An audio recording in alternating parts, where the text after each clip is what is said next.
నమస్కారం. ఈ మధ్యకాలంలో ఎక్కడ చూసినా ఎవరి నోట విన్నా హార్టటాక్ గురించిన వార్తలే కదా. మనకి తెలిసిన వాళ్లకో లేక వార్తల్లో ప్రముఖులకో అకస్మాత్తుగా గుండెపోటు రావడం మనం చూస్తూనే ఉన్నాం. కేసులు ఆందోళనాకరంగా పెరుగుతున్నాయి. అందుకే ఈ ప్రత్యేకమైన ఎక్స్ప్లెయినర్లో హార్టటాక్ అంటే అసలు ఏంటి, దాన్ని ఎలా నివారించాలి, అత్యవసర సమయంలో ప్రాణాలను ఎలా కాపాడుకోవాలి అనే విషయాలను చాలా స్పష్టంగా వివరంగా తెలుసుకుందాం. బహుశా ఇప్పుడు మనందరి మదిలోనూ మెదులుతున్న అతిపెద్ద ప్రశ్న ఒకటుంది.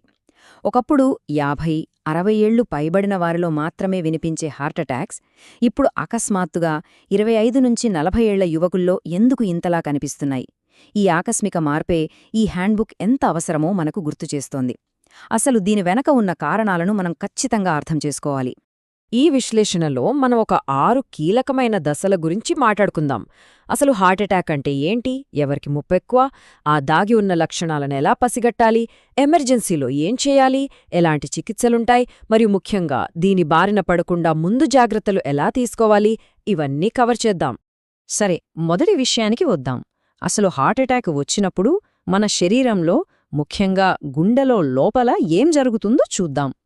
సింపుల్గా చెప్పాలంటే మన గుండె శరీరమంతటికీ రక్తాన్ని పంప్ చేసే ఒక మిషన్ లాంటిది. కానీ ఆ మిషన్ పనిచేయడానికి కూడా రక్తం కావాలి కదా. ఆ రక్తాన్ని అందించే రక్తనాళాలనే కొరోనరీ ఆర్టరీస్ అంటారు. మన జీవనశైలి వల్ల ఆ పైపుల్లో కొవ్వు అంటే కొలెస్ట్రాల్ పేరుకుపోయి రక్త ప్రసరణ నెమ్మదిస్తుంది. ఆ దారిలో ఒక్కసారిగా ఏదైనా క్లాట్ ఏర్పడి రక్తం పూర్తిగా ఆగిపోయినప్పుడే ఆ ప్రమాదకరమైన హార్టటాక్ వస్తుంది. మెడికల్ ఫీల్డ్లో ఇక్కడొక ఆసక్తికరమైన కాన్సెప్ట్ ఉంటుంది. అదే టైమ్ ఈజ్ మసల్.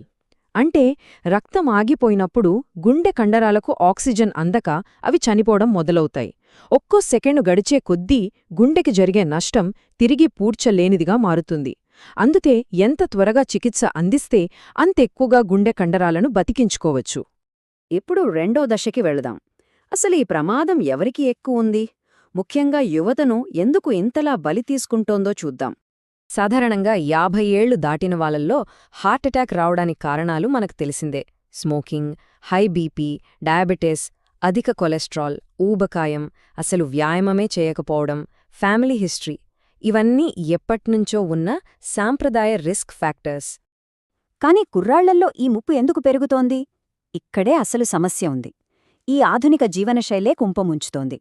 కండలు పెంచటానికి జిమ్లో వాడే స్టెరాయిడ్స్, పనిలో విపరీతమైన ఒత్తిడి, నిద్రలేమి, ఫాస్ట్ ఫుడ్ ఎక్కువగా లాగించేయడం, మరియు గంటల తరబడి స్క్రీన్ ముందు కూర్చోవడం, ఇవే యువతలో హార్టటాక్స్ తీసుకురావడానికి ప్రధాన కారణాలుగా మారుతున్నాయి. మూడవ సెక్షన్, లక్షణాలను గుర్తించడం. ఇది చాలా ముఖ్యమండి. ఎందుకంటే లక్షణాలు మనం అనుకున్నట్లు ఉండకపోవచ్చు. సినిమాల్లో మనం చూస్తుంటాం కదా, హీరో లేదా విలన్ సడన్గా ఎడమవైపు ఛాతీ పట్టుకుని కుప్పకూలిపోవడం. నిజ జీవితంలో ఎప్పుడూ అలా జరగదు. పురుషుల్లో ఛాతిలో ఏదో పెద్ద బండరాయి పెట్టినట్టు బరువుగా ఉండి ఆ నొప్పి నెమ్మదిగా ఎడమచేతికి లేదా దవడకు పాకుతుంది. కాని మహిళల్లో ఇది మరింత సైలెంట్గా ఉంటుంది. వాళ్లకసలు ఛాతీ నొప్పి రాకపోవచ్చు. విపరీతమైన అలసట, అజీర్తి, వాంతులు, ఊపిరి ఆడకపోవడం లాంటి సూక్ష్మమైన లక్షణాలు ఉంటాయి. అందుకే వాళ్లలో దీన్ని పసిగట్టడం కాస్త కష్టం. ఇక్కడ జరిగే ఇంకో పెద్ద పొరపాటు ఏంటంటే, చాలామంది నొప్పి రాగానే అబ్బే అదేం లేదు, గ్యాస్ ట్రబుల్ అని తీసిపారేస్తారు. గ్యాస్ నొప్పి అనేది తిన్న తర్వాత పెరుగుతుంది, ఏదైనా ఈనో లాంటిది తాగితే తగ్గిపోతుంది. కానీ హార్టటాక్ నొప్పి అలా కాదు. భయంకరమైన ఒత్తిడి, విపరీతమైన చెమటలు, ఊపిరి అందకపోవడం ఉంటాయి. ముఖ్యంగా డయాబెటీస్ ఉన్నవాళ్లలో పెద్దగా నొప్పి తెలియడు కాబట్టి ఏమాత్రం అనుమానం వచ్చినా ఏమాత్రం నిర్లక్ష్యం చేయకండి. ఇప్పుడు 4వ సెక్షన్కి వద్దాం. అత్యవసర పరిస్థితి ఎదురైతే, లక్షణాలు అకస్మాత్తుగా కనిపిస్తే ఆ క్షణంలో వెంటనే ఏం చెయ్యాలి? కంగారు పడకండి. ఈ స్టెప్స్ ప్రాణాలను నిలబెడతాయి. మొదటగా ఏమాత్రం ఆలోచించకుండా అంబులెన్స్కి కాల్ చేయాలి. పేషెంట్ను కింద ప్రశాంతంగా కూర్చోబెట్టాలి. వాళ్లు వేసుకున్న టైట్ బట్టలను కాస్త లూజ్ చేయాలి. డాక్టర్ ముందే సలహా ఇచ్చుంటే ఆస్పిరిన్ లాంటి టాబ్లెట్ ఇవ్వొచ్చు. వీలైనంత త్వరగా, అంటే ఒక్క నిమిషం కూడా వేస్ట్ చేయకుండా దగ్గర్లోని హాస్పిటల్కి తీసుకెళ్లాలి. ఏం చెయ్యాలో తెలుసుకోవడం ఎంత ముఖ్యమో ఆ టెన్షన్లో ఏం చెయ్యకూడదో తెలుసుకోవడం కూడా అంతే ముఖ్యం.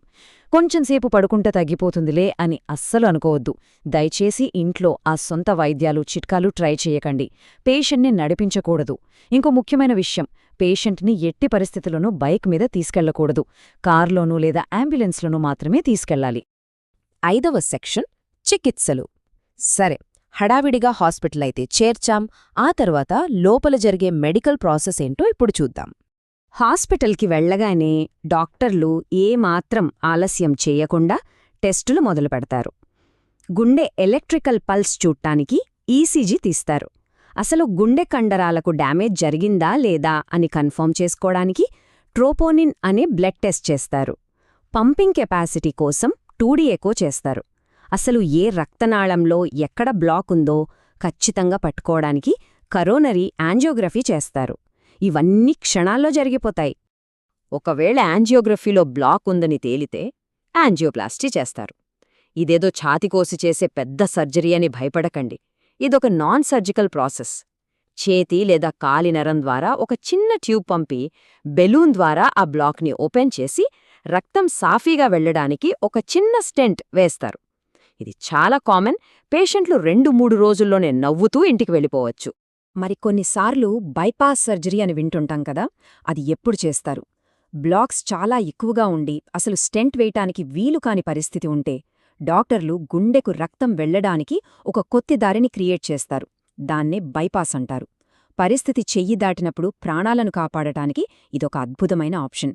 6వది మరియు మన చేతుల్లో ఉన్న అత్యంత ముఖ్యమైన సెక్షన్ నివారణ, జీవనశైలి. అసలిదంతా రాకుండా ఎలా అడ్డుకోవాలి? సింపుల్ లాజిక్ అండి. మన గుండె పదిలంగా ఉండాలంటే మనం తినే తిండి మారాలి. రోజువారీ డయట్లో ఆయిలీ ఫుడ్, డీప్ ఫ్రై చేసినవి, red meat, bakery items, soft drinks వీలైనంతవరకు పక్కనబెట్టేయాలి. వాటి ప్లేస్లో తాజా పండ్లు, కూరగాయలు, ఓట్స్, చేపలు, నట్స్ లాంటివి అలవాటు చేసుకోవాలి. మనం చేయగలిగే అతి సులభమైన, బలమైన మార్పు ఇదే. ఇక్కడ ఈ 30 అనే నంబర్ గుర్తుపెట్టుకోండి. ఇది చాలా పవర్ఫుల్. రోజుకు కేవలం 30 నిమిషాలు, అవును, జస్ట్ 30 నిమిషాలు బ్రిస్క్ వాక్ చేస్తే మీ గుండె ఆరోగ్యం అద్భుతంగా మారుతుంది. భవిష్యత్తులో హార్ట్అటాక్ దరిదాపుల్లోకి రాకుండా ఈ చిన్న అలవాటు ఒక కవచంలా కాపాడుతుంది. ఇకపోతే మనలో బాగా పాతుకుపోయిన కొన్ని అపోహలని బద్దలు కొడదాం. నేను యంగ్ కదా, నాకు రాదులే అనుకోవడం మూర్ఖత్వం. నేను రోజు జిమ్ చేస్తున్నా, నాకేమీ అవ్వదు అనడం కూడా కరెక్ట్ కాదు. ఛాతిలో నొప్పి వస్తేనే హార్ట్అటాక్ అనేది పచ్చి అబద్ధం. ఇక ఒకసారి స్టెంట్ వేయించుకున్నాం కదా, జీవితాంతం సెట్ అని ఫీలవుతారు. కానీ మన లైఫ్ స్టైల్ మార్చుకోకపోతే మళ్ళీ హార్ట్అటాక్ వచ్చే ప్రమాదం ఖచ్చితంగా ఉంటుంది. సో ఫైనల్గా ఎప్పుడూ గుర్తుంచుకోవాల్సిన మన చెక్లిస్ట్ ఏంటంటే బీపీ, షుగర్ను ఖచ్చితంగా కంట్రోల్లో ఉంచుకోవాలి, స్మోకింగ్ మానేయాలి, మంచి ఆహారం తినాలి, రోజూ వ్యాయామం చెయ్యాలి, టెన్షన్లు తగ్గించుకోవాలి, మరియు క్రమం తప్పకుండా హెల్త్ చెకప్స్ చేయించుకోవాలి. ప్రాణాపాయం రాకుండా ముందే ఆపడానికి ఇవే మన దగ్గరున్న అస్త్రాలు. ముగించే ముందు ఒక్క నిమిషం ఆలోచించండి. మన జీవనశైలిలో చేసే ఈ చిన్న చిన్న మార్పులు నిజంగా ఈరోజు మన ప్రాణాలను కాపాడగలవా? 100% కాపాడతాయి. అత్యవసర సమయంలో ఎలా స్పందించాలో తెలుసుకోవడం ఎంత ముఖ్యమో, అసలు ఆ పరిస్థితి రాకుండా ముందే జాగ్రత్త పడటం కూడా అంతే ముఖ్యం. ఈ ఎక్స్ప్లెయినర్లోని సమాచారం మీకందరికీ ఎంతో ఉపయోగపడుతుందని ఆశిస్తున్నాం. ఇలాంటి మరిన్ని విశ్లేషణల కోసం లైక్ చేయండి, మీకు తెలిసిన వాళ్ళందరికీ షేర్ చేయండి, సబ్స్క్రైబ్ చేయండి. ఇంకేదైనా టాపిక్ గురించి వివరంగా తెలుసుకోవాలనుకుంటే కామెంట్స్లో చెప్పండి. ధన్యవాదాలు.